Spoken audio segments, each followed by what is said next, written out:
poison chalice.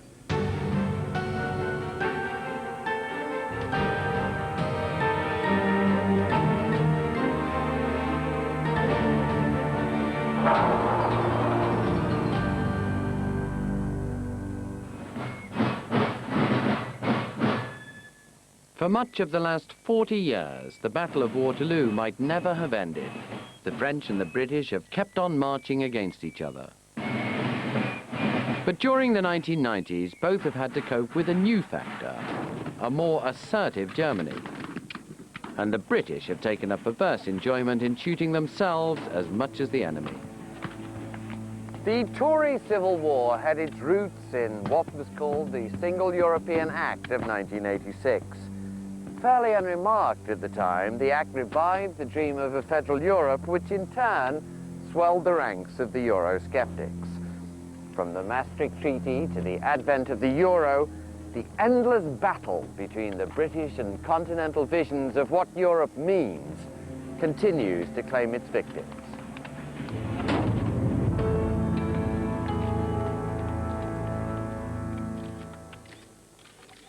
The course of history sometimes turns on apparently trivial things.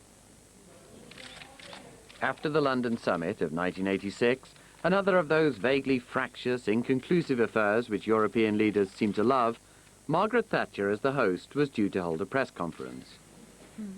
By custom, she and her trusty press secretary were joined on the stage by Jacques Delors, the Commission President. He might as well have gone out to dinner. Whatever the question was, the British Prime Minister had the answer. Policy on that has not changed. She answered every question and never let Delors say a word which was not really nice to him. She quite simply forgot that Monsieur Delors was there. I missed the beginning of your... And then when she did finally remember, Delors, I think, was sufficiently miffed by having been hitherto ignored and excluded not to wish to play much part in the proceedings. Monsieur Delors, I'm sure you would like to say something about that. If not, would you say it anyway? No. I am obliged to such a discretion. And he looked up, waking up. He probably hadn't been listening to the English. So it's quite hard to listen in a different language. And he didn't say anything quite. You mean you can refuse to talk to them? But would you very kindly confirm that what I said was absolutely, strictly accurate and that you are looking forward to this and rising to the challenge it represents, and you will hope to solve it during your coming 2 years as presidency of the Commission. Yes, I hope. She misinterpreted his silence and said... I had no idea you were such a strong, silent man. He understood that, and he thought that was addressed at his expense. So that both sides had caused each other offence quite inadvertently. Delors is the kind of guy who's not pleased with this kind of joke, and he didn't speak. Je ne voyais pas pourquoi je devrais absolument parler si je n'avais rien d'original à dire. Bien sûr, elle a fait rire la presse ce jour-là. The tension between them grew worse because of something that happened in, of all places, Bournemouth. Delors came to address the TUC. For years, the unions had been hostile to Brussels, but they'd been hammered by Thatcherism, shunned in the corridors of power. So when Frere Jacques came courting, they jumped into his arms like an old spinster desperate to get hitched. He was someone who looked like a president or looked like a prime minister. He was sanctifying the TUC in some way just by being there. Jacques Delors is, of course, making a unique visit to us. But make no mistake about it, friends, Jacques Delors is no pushover. Or as we say in French, il n'est pas un pushover. On y va, on y va, on y va, which, as you know, means here we go, here we go, here we go. Jacques Delors! He came to persuade the mainstream British left to love Europe. From now on, the most fervent opposition to Europe would come from the right. Europe is again on the move. I thought the speech personally was quite stupefyingly dull. Doubtless to Mrs. Thatcher's ears it was positively satanic in its power and range, and the very fact that he was there must have appalled her. Dear friends, your movement has a major role to play. Europe needs you. Thank you. J'ai même été surpris par l'accueil que j'ai reçu. Ça ne m'était jamais arrivé en France avec mon parti. It had a very remarkable effect on the trade union leaders. There they were, reviled and rejected in their own country by their own government, and treated with respect and welcome, even with affection, by the rulers of Brussels. Colleagues, in the short term, we have not a cat in hell's chance of achieving that in Westminster. The only card game in town at the moment is in a town called Brussels. And it's a game of poker where we've got to learn the rules and learn them fast. The reaction to Delors' visit to the TUC from Mrs. Thatcher was volcanic or Vesuvian, though that was not unusual as far as Europe was concerned. What really bugged her was seeing the President of the Commission trying to play a political role. What Mrs. Thatcher didn't realise was that her own Foreign Office, just across the street, had helped to arrange Delors' visit. The Foreign Office, somewhat cack-handedly, thought that it would be a good idea to improve relations between us and the French, and one way of doing this would be to engineer an invitation from the TUC to have Jacques Delors address their conference, and indeed to try and persuade Jacques Delors to accept the invitation. And that is indeed what happened. I think we were always willing to help find occasions when he could appear in a hospitable setting with British audiences. We were always anxious to find bridges rather than holes between us. Of course, so far from improving relations between our Britain and France and Britain and the community, it made things a great deal worse. How much worse, we would soon find out. For just then, Margaret Thatcher was working on her famous speech at Bruges. It set out her vision of Europe and became the symbol of Tory division. Were you for Bruges or against it? The Prime Minister had to return from holiday, which he never minded doing, in order to deal with a crisis in Northern Ireland, and having come back, decided not to go away on holiday again, and nor did I. So we had rather more time than usual to sit and reflect on the text of a speech. Her volcanic reaction to Bournemouth was soon fed into drafts of the speech, which went to and fro between the Foreign Office and Number 10. There had been initially a very sort of pro-European Foreign Office draft, which Margaret Thatcher had rejected with contempt. There had been then a new draft, which had emanated from Number 10, in which she really spoke from the heart, and it was an extremely xenophobic speech. And, of course, the Foreign Office had kittens, understandably. The Foreign Office was increasingly reluctant as the awful truth of what was going to emerge in Bruges dawned upon it, and it made some valiant attempts to get the draft changed. My anxiety was that certain passages which had been, I thought, too abrasive, too rough and striking the wrong note, which we thought we had changed, had reappeared, if anything, in a stronger form. By the time Thatcher arrived in Belgium, the old smoothies in the Foreign Office had got one or two emollient phrases in the speech, but that wasn't enough. It was a very good speech. However, Bernard Ingham, who was in charge of the press at Number 10, really gave a gloss, and so the headlines in the tabloid press were of a very cheap, jingoistic nature. But it was never, ever going to be accepted as other than an attack upon the prevailing norms of Europe. First of all, it was delivered in that temple of federalism in European, some academic institution in Bruges. Secondly, the British press are not capable of nuance in these circumstances. They want a knockdown fight. I'm afraid that is what it was always going to be. Mr. Mr. Chairman, you have invited me to speak on the subject of Britain and Europe. Perhaps I should congratulate you on your courage. Uh-oh. The audience fastened their seatbelts. Thatcher's takeoff was smooth. Britain had a European destiny and other nice stuff. Then came the turbulent bits which would become the gospel of Euroscepticism. To try to suppress nationhood and concentrate power at the center of a European conglomerate would be highly damaging and would jeopardize the objectives we seek to achieve. Elle a noirci le tableau. Elle a voulu diaboliser ma conception de l'Europe et peut-être moi-même. Non, mais elle a toujours été très offensive, c'est son style. We have not successfully rolled back the frontiers of the state in Britain, only to see them reimposed at a European level, with a European superstate exercising a new dominance from Brussels. Phrases about the superstate at the heart of Europe, decisions being taken by bureaucracy, really challenging all the central institutions of the community. They hadn't been used by heads of government in any country until that time.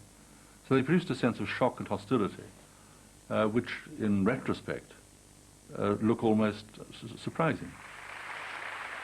I thought it was very dangerous stuff indeed.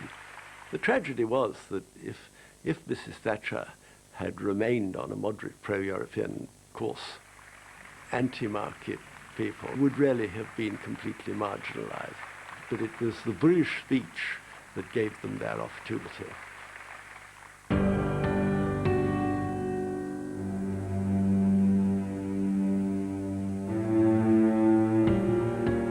The lines on the European battlefields were changing.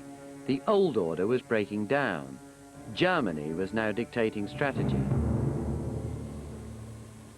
The Single European Act had breathed new life into the long-standing dream of a federal Europe. At the Hanover Summit of 1988, the Continentals wanted to press on to a single currency and suggested a committee could look at how it might work. Margaret Thatcher was absolutely horrified with this, horrified with the idea of a European central bank, and horrified also quite independently by a committee of experts. She also had a great distrust of independent experts who never have their feet on the ground, have all these airy-fairy ideas, don't understand about practical politics. The German Chancellor sensed Mrs. Thatcher's discomfort and came up with a different plan. Chancellor Kohl took Mrs. Thatcher aside into a corner of the room and said, look, if we can entrust this task to some pretty orthodox financiers, and there's nobody more orthodox than central bank governors, they'll see all the problems with it, the difficulties with it. They won't come up with anything very dramatic. It'll be in safe hands there. And Mrs. Thatcher bought that line. This happened during all the summits, that Chancellor Kohl has to take her aside and to convince her. And this was always part of the game. But unfortunately, what she did was so pleased at getting this change from the experts, these airy-fairy experts, to the governors of the various central banks, that she allowed them to slip in Jacques Delors, who was not a governor of any central bank, as chairman of the committee. And that was far worse. Pour moi, c'était une tâche qui s'ajoutait à celle déjà lourde de président de la Commission, mais comment refuser ce défi et cette possibilité de faire avancer les choses? With all the benefit of hindsight, it was a mistake. Perhaps we should never have agreed to a committee. I don't think we can actually have prevented a committee being appointed. But it was a great disappointment. Central bank governors under the lash of Delors in the chair, and that was the real mistake, to let Monsieur Delors have the chair of that committee, put on a turn of speed which few would have thought them capable of. Who proposed that, though, that you should be the chairman? Le chancelier Kohl. Unaware of what Kohl had let her in for, Thatcher was still relying on the normally cautious Germans to help block a single currency.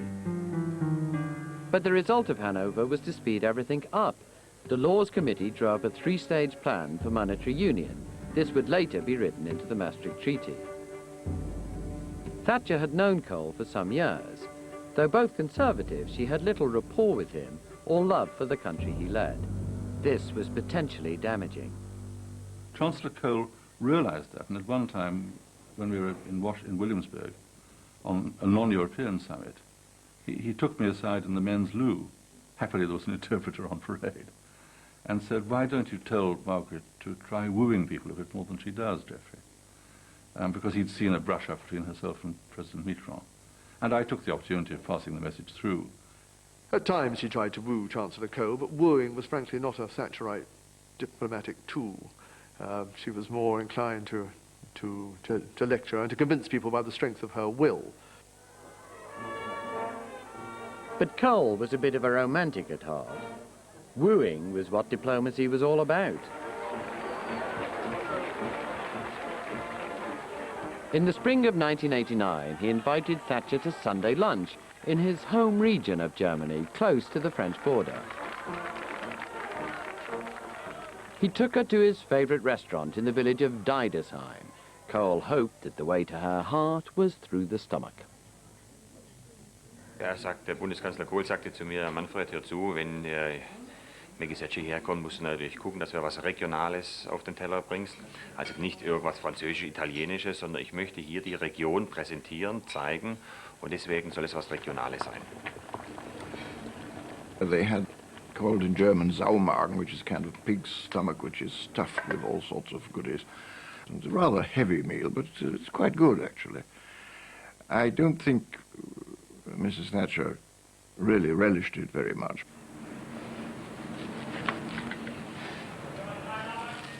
His pub was very attractive. Unfortunately, we had his favourite dish, which was pig's stomach, which appealed greatly to him, which didn't appeal very much to Mrs. Thatcher, who chased it rather anxiously around the plate with her fork and then tried to conceal it under her knife and fork, I noticed. Poor Helmut. His date was determined not to enjoy herself. I think the entire population had turned out to greet Margaret Thatcher. And they burst into song, as Germans are apt to do, and I was saddened a little bit, because I don't think that the Prime Minister was as touched by this scene as I was. I don't think it touched her heartstrings. She grew up at a time when Germany was the enemy, when Hitler was invading the Rhineland. I think that developed in her a feeling that Germany could never quite be trusted. Secondly, there was a more recent feeling that Germany wanted to get its way in Europe, and getting its way was not always in tune with our interests.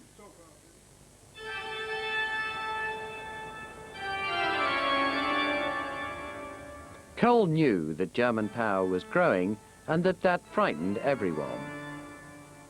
That afternoon, he took Thatcher to Speyer Cathedral to listen to some Bach. Kohl's message was that closer European Union would mean less German national power. But Thatcher thought it would mean precisely the opposite. In the crypt are the tombs of some of the early Holy Roman emperors. While Mrs. Thatcher was admiring these visions of an earlier European unity, Chancellor Kohl took me off into a corner and said, "Look, now she's seen me in my part of Germany, by the French border, surely she will finally understand that I'm not German, I'm European." So I said, "Well, Chancellor Kohl, I'll do my best." And off we went back to the aeroplane to take us back to London. And as we went into the plane, Mrs. Thatcher sat down, threw herself back in her seat, kicked off her shoes and said, "My God, that man is so German." Suddenly, Thatcher's nightmare of resurgent German power became reality. The Berlin Wall came down. Thatcher was thrilled to see communism collapse, but she was unprepared for its inevitable consequence, reunification of Germany. She was led to believe by people who should have known better, like President Mitterrand and Mr. Gorbachev, that it was possible to stop this. They were playing with the idea. She was not. This was a crucial moment for Europe. Mitterrand soon adapted to the new reality. Thatcher never could. I thought this was unreal. I mean, here was something which British governments of all parties had backed, favoured, for donkey's years, German reunification. Here was Chancellor Kohl. This was the objective of his life. And it was quite clear that she was doing her best to make it difficult. Privately, the Chancellor was upset. he was surprised how reluctant she was. Not only reluctant, later on much more outspoken. Kohl would never forgive her.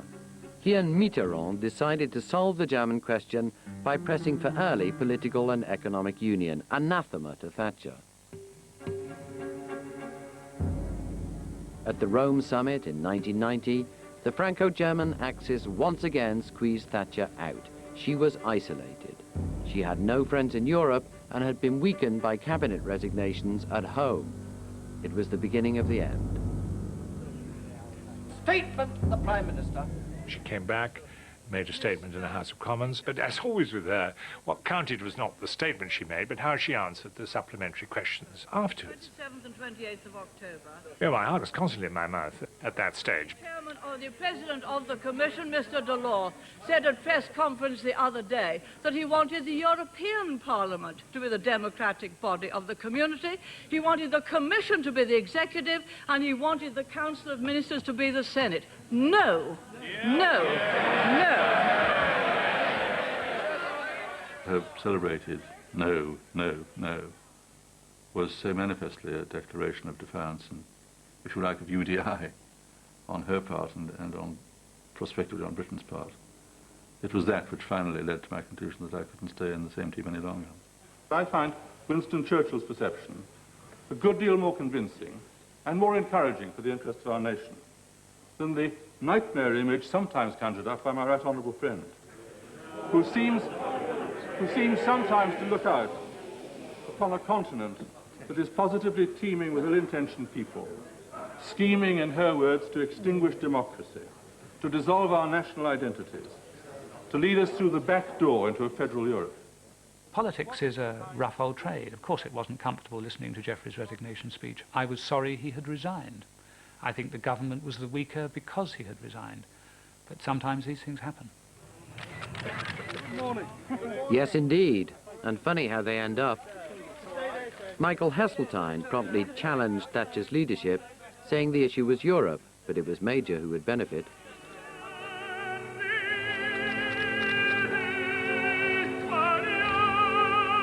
Mrs. Thatcher, could I ask you to comment? Thatcher was in Paris, on the old enemy's territory, when news of the betrayal in London came in. You must go and do some telephone. Do you feel at all betrayed? The poison chalice had claimed its most eminent victim. Il semble que la question européenne ait pris une importance considérable et j'ai été un peu surpris. Pas beaucoup surpris, mais un peu surpris. It wasn't that Thatcher didn't have a coherent vision of Europe, but she was its least effective advocate. Being the awkward squad did become counterproductive. The sort of blitzkrieg approach at the beginning, when she was able to take the others by surprise, became progressively less effective. It wears out a bit. I think that quite a lot of her colleagues began to regard it as theatre. I had that quite strong sense. They liked it, and they missed her when she'd gone, because they missed the excitement of it. Ultimately, it reached the paradoxical and unfortunate position where she was a great unifying force, unifying Europe against Britain's interests, often very legitimate interests. You've got to be prepared to do deals, and there was nothing being achieved.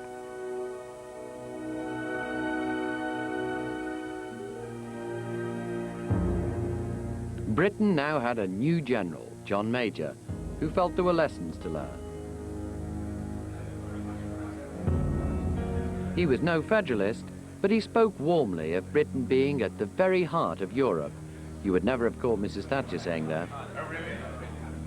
The cabinet found itself plunged into talks on a fundamental reshaping of the community, talks to which their departed leader had reluctantly agreed. When they were done, the Tory party would be split from top to bottom. European foreign ministers now started playing with new models of the community. The federalists were in the driving seat. But Douglas Hurd thought he'd got a good compromise for Britain. Foreign, defence and security policies would stay under national control.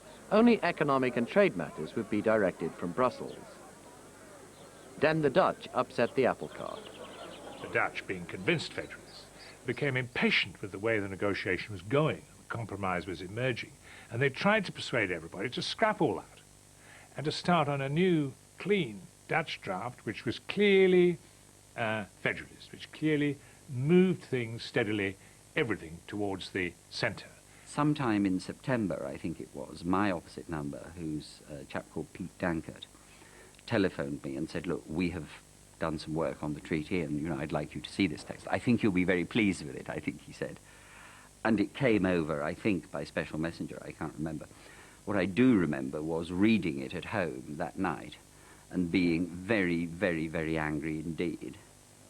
I had a pretty rough conversation with Pete over the telephone, and the Dutch press said that I had to be peeled off the wall of the Foreign Office, and that is not an exaggeration.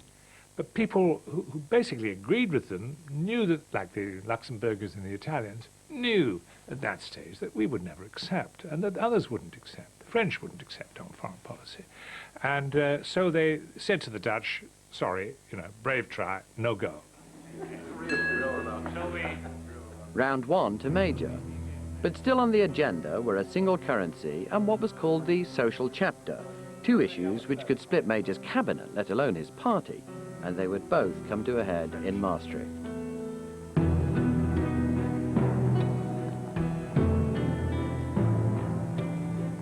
Maastricht is an old Dutch town, the place where the gunpowder plot to blow up the Palace of Westminster was hatched. Same town, same plot in some eyes, but not Major's.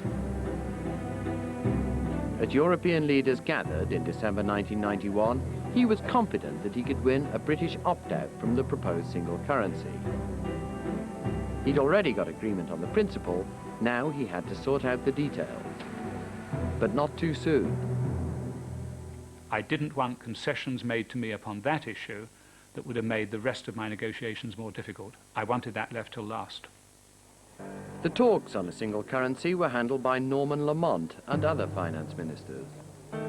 Much to the irritation of his colleagues, Lamont always takes full credit for clinching the opt-out. The British opt-out was not resolved until the last minute, and what happened was I just produced a piece of paper at the last meeting deleting everything and saying it didn't apply to Britain. And to my intense irritation, although I'd said it was not acceptable, they went through it line by line, trying to alter it line by line, and I said that's not acceptable. None of this can be altered. Take it or leave it. And in the end they took it. That was something you did, it was not the Prime Minister's. No, I did that. Well, I'm very surprised to hear Norman say that, and so will everybody else be who was actually there at the Maastricht negotiations. I think there will be some surprise amongst the officials and others who were there. In dispute is a critical moment in the finance ministers' meeting, when Lamont walked out with the whole Treasury team. Lamont thought this was a devilishly clever ploy. His colleagues thought he'd got things badly wrong and put the opt-out in jeopardy. Mr. Koch, the Dutch finance minister who was in the chair, it was not terribly helpful. I got to say, at one point I walked out of the negotiations. A very, very senior Treasury official who was on the team came up to me and said, Minister, the Chancellor has left the meeting. He's walked out and he's taken all of us with him. And our opt-out is actually now being discussed by others and we're not there. You know, and that was really quite a major crisis because by then everything else was falling into place. After walking out, Lamont discovered that Major and the Dutch Prime Minister, Ruud Lubbers, had gone into private session. They were trying to succeed where the finance ministers had failed. Time was running out, and Lubbers, as chairman of the summit, wanted a result. Lamont stormed down, desperate to get in, but Tristan Garel-Jones and the British ambassador to the community were guarding the door.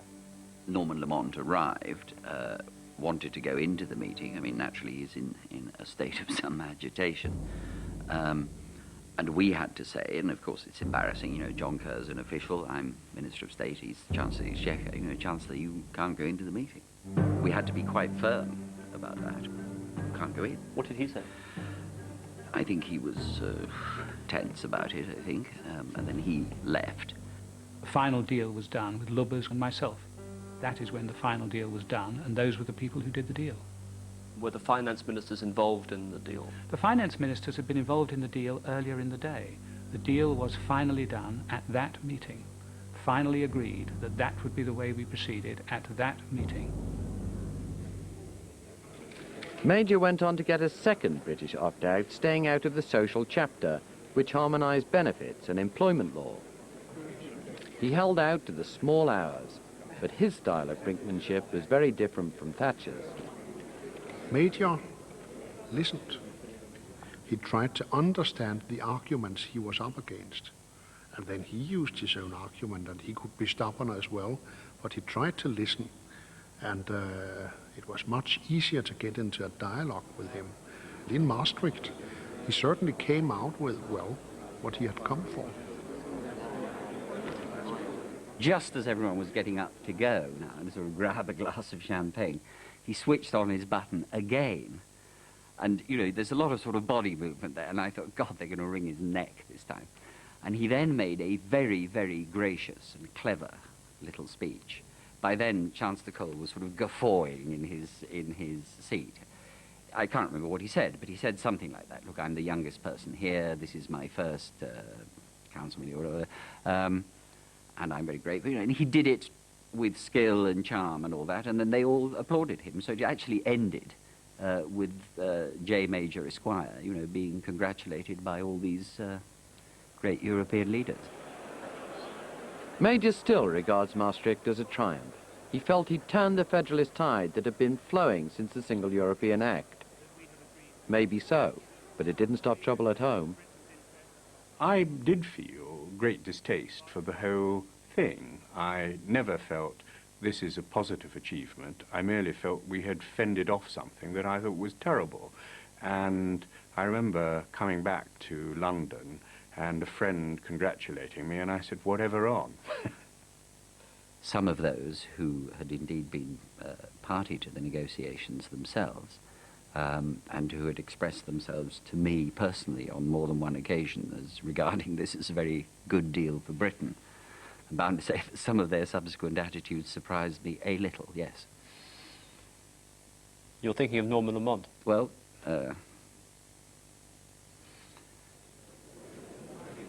the treaty was signed, but before it could come into effect, each member state had to ratify it. If any country failed to ratify, the whole treaty would fall. It was not in Britain, but Denmark, where Maastricht started to unravel. In June 1992, the Danes voted narrowly to reject the treaty in a referendum. That gave Eurosceptics in Britain fresh heart. Stepped forward an obscure Tory backbencher, Bill Cash. After the 1992 election, Major's majority was much reduced, so the Eurosceptics were powerful. Cash and his fellow rebels felt certain Major would now grab the chance to drop parliamentary ratification of the treaty. Hadn't plucky little Denmark shown the way? There was not unanimity, and therefore the treaty had to be renegotiated. I was absolutely thunderstruck when the Prime Minister said that they were going ahead. Had the opportunity been taken then, an enormous amount of pain and suffering would have been avoided. We have no wish whatsoever to slam the doors in the face of Denmark or rule out any procedures whatsoever that will help Denmark in her present difficulties. I was very surprised that the decision was taken. It was taken very quickly early in the morning by the Prime Minister and the Foreign Secretary, and announced by the Foreign Secretary on the Today programme. Yes, that's correct. It was decided by us the morning afterwards on the advice of the whips, and in fact, because there was no practical alternative. Not much point in calling a cabinet to discuss something for which there's no practical alternative. Douglas Hurd went on to a crisis meeting in Oslo, where European foreign ministers decided to give the Danes a little longer to discover how wonderful the Maastricht Treaty really was. It is wrong technically to argue that the treaty was dead. It was not dead because the Danes said we need time to be able to ratify it. What Ellemann Jensen said was we need time and robust allies. I, of course, said to them, if you start to squeeze me now, you will get some reactions that you don't like. So let me have some time to change the mood in Denmark and show me the robustness that is necessary in order to get that time. I got it. Robust allies were just what Major needed a few months later. In 1990, Britain had entered the exchange rate mechanism, a sort of halfway, half-hearted move to monetary union. The pound was pegged to other European currencies, but now it was crashing. Major was keen to stay in, but guess who had to hold the line? There are going to be no devaluations, no leaving the ERM. We are absolutely committed to the ERM. That is our policy. Lamont turned to the Germans for help. If they cut their interest rate, sterling might be rescued. They said 9. I had appealed to the Germans for them to relax their monetary policy, which I felt was crucifying us.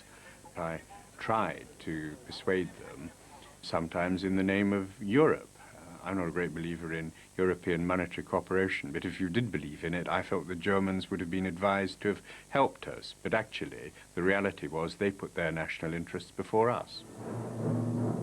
Lamont concedes defeat. Britain withdraws from the exchange rate mechanism. Markets in chaos. Interest rates are 2% higher. Nothing that Lamont had tried had made any difference. It was rather like being in one of those television series, Casualty or Emergency Ward, and the patient is there and his heart is being recorded on a monitor, and you press a button and suddenly it's dead flat. It was exactly like that, and I knew the patient had died. And so, shortly, would Lamont's cabinet career. The Germans, the new masters of Europe, had not gone the extra mile to save the pound, though a few weeks later they propped up the French franc. Certainly the events of Black Wednesday, the accusations which flew around for a few days after that about the extent to which we were helped or hindered by our partners, of course, I mean, all that was extremely damaging, absolutely no doubt about that. But the sterling fiasco was wonderful for the Eurosceptics. By the time Parliament started to debate Maastricht, they were riding high. Meanwhile, Labour, which was in favour of the treaty, played cynical politics on the first key vote. They decided to vote against the government. Defeat stared Major in the face. About 3 o'clock in the afternoon, our intelligence services indicated that we were going to win quite handsomely, and it might have been as many as 10 or 11, the majority. But as the afternoon and the evening progressed, people began to sort of disappear, and you could see from the looks in their eyes that they hadn't got quite the same conviction that they had earlier on in the day.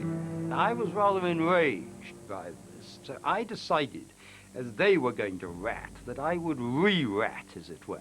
And so I went to my whip about 2 hours before the vote and said I decided not to abstain and was going to vote against. That caused a great panic. I was first of all asked to see the chief whip, and then I was asked to see the Prime Minister. We were all at the sidelines watching a government in absolute turmoil, you know, cabinet ministers in corners browbeating poor little government backbenchers, you know, the Prime Minister standing, you know, desperately pleading with these obscure people that nobody had ever seen before to support him in the lobbies. He was extremely courteous, but failed to persuade me, although he told me at that point that he thought the government would be defeated and that he would resign.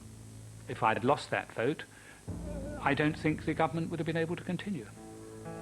Even 6 months after winning the election? We had given our word. We had given our word. A British government had given its word. I happen to regard that in international negotiations as rather an important matter. And I had made that clear to people at the time. By just 3 votes, Major was on the way to honouring his promises. 319. The noes to the left, 316. But by also promising not to complete the process before the Danes, he guaranteed the party 6 months of bloodletting. It was quite an exhilarating experience. Rather like when one was at boarding school in my youth, if a group of you were all beaten together for some minor offence, it gave one a sort of collective sense of camaraderie which survives after half a century. There was a night that will live in my memory when one of the government rebels came into our lobby and said, "I'm very sorry, George," he said, "we've only 26 voting with you tonight," he said, because one guy got stuck in the tube.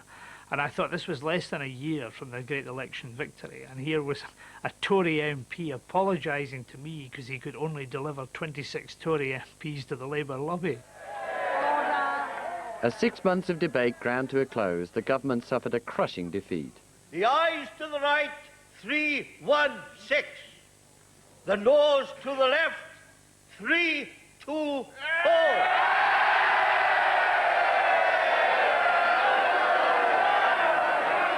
To avoid having to resign, Major had to get a vote of confidence the following day. Parliament must put this stalemate over Europe behind it. I am not prepared to let it poison the political atmosphere any longer. The boil must be lanced, and it must be lanced today.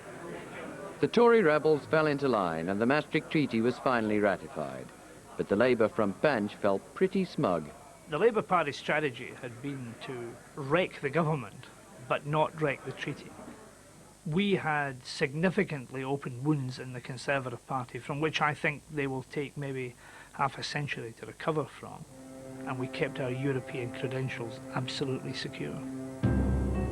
What was so frustrating about that episode was that there was a very large majority in the House of Commons for the agreement that I had reached in Maastricht.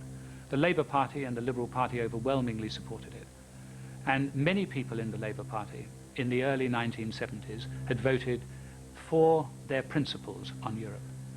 During the passage of the Maastricht Bill, the Labour Party did not do that. They voted for their own political interests and against the principles that they believed in. I think there was an error of judgment in allowing as much time as people wanted to debate it. Mrs. Thatcher knew how to do it. She shoved through the single act, basically had us sitting up all night on a Thursday, cut down the debating time, and in theory it was much better for democracy what was done, but it was probably worse for the Conservative Party. I suppose, in retrospect, we might have considered whether we should have forced it through very quickly, very speedily. But I'm not sure on an issue that has that sort of importance that it would necessarily have been the right thing to do. I think the scars and bruises of having done that would have been very real as well. It did distract from government in the broad sense, and it also meant that in terms of morale, you know, the party was bleeding to death for 9 months, a year. And the blood just continued to flow. In 1994, Major withdrew the Conservative whip from 8 rebel MPs. I think the feelings were, so long as these silly Eurosceptics are out of touch or out of date, are having their little thing and holding their votes, don't worry about them, they mean well. When, in fact, we were dangerous, then understandably the party became very nasty. But some Eurosceptics got nasty too. In summer 1995, Major met a large group of them and tried to butter them up. But it all went wrong. They thought he was intransigent, he thought they were rude. I think he upset some of the group by not really shifting his ground at all. I think 1 or 2 people did indicate, while he was still speaking, that he wasn't persuading them. There's no doubt that the Prime Minister, as a result, I think, largely of the reports of the meeting, decided that his position had been challenged to a point at which he needed to seek a new mandate. It was an irritable meeting, and to that extent it was a factor. John Major resigns as leader of the Conservative Party and challenges his party critics to fight him for the top job. I am not prepared to see the party I care for laid out on the rack like this for any longer. To remove this uncertainty, I have this afternoon tendered my resignation as leader of the Conservative Party. For the umpteenth time, Major was trying to lance the boil. To his great surprise, the Eurosceptic who ran against him came from inside the cabinet itself. John Redwood gave him a run for his money. For John Major, 218. For John Redwood, 89. I declare John Major elected. Major's victory brought him a few weeks' relief. But as his Commons majority drained away, Europe remained the political detonator of Westminster. The flashpoint was not a single currency or a federal Europe, but the tainted roast beef of old England. Europe's ban on British beef exports prompted Major to go further than Thatcher ever had. He would veto anything and everything in Europe he could. That without progress towards lifting the ban, we cannot be expected to continue to cooperate normally on other community business. The Tory backbenchers, the tabloid press, even Major himself had no trouble identifying the enemy. It was Germany again.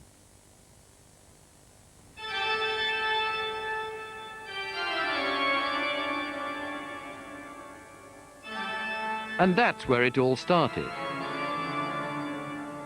The European Union was forged to prevent its members ever fighting each other once more.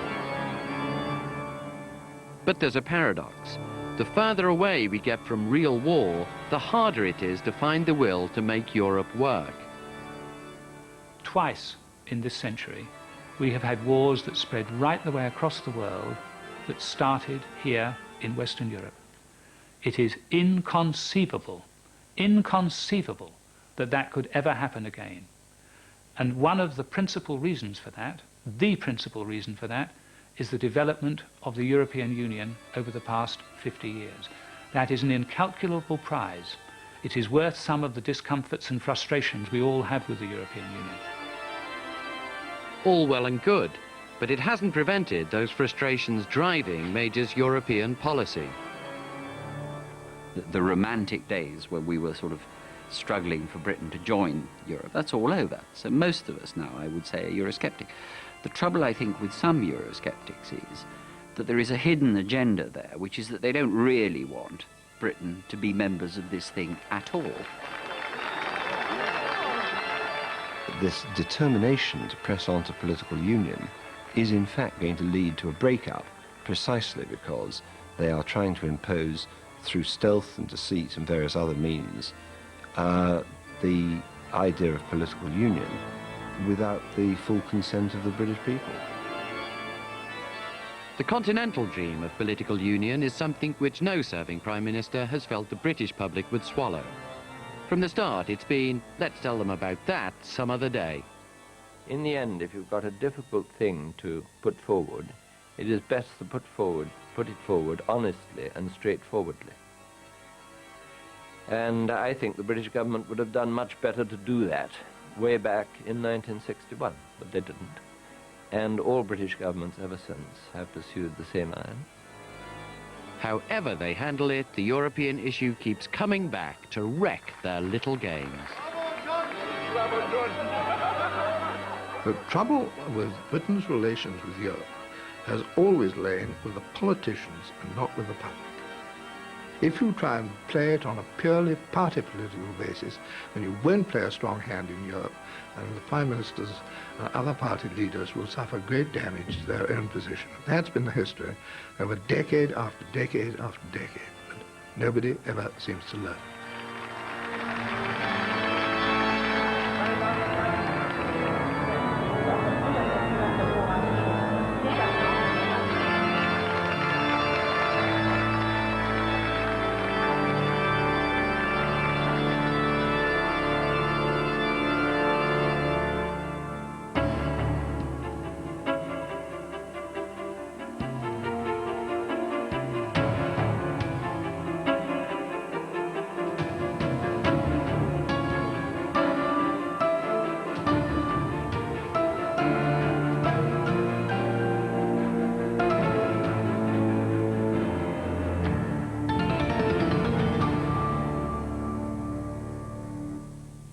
In the firing line for tonight's Question Time, the panel includes the Chief Secretary to the Treasury, William Waldegrave, and Labour's Legal Affairs spokesperson, Paul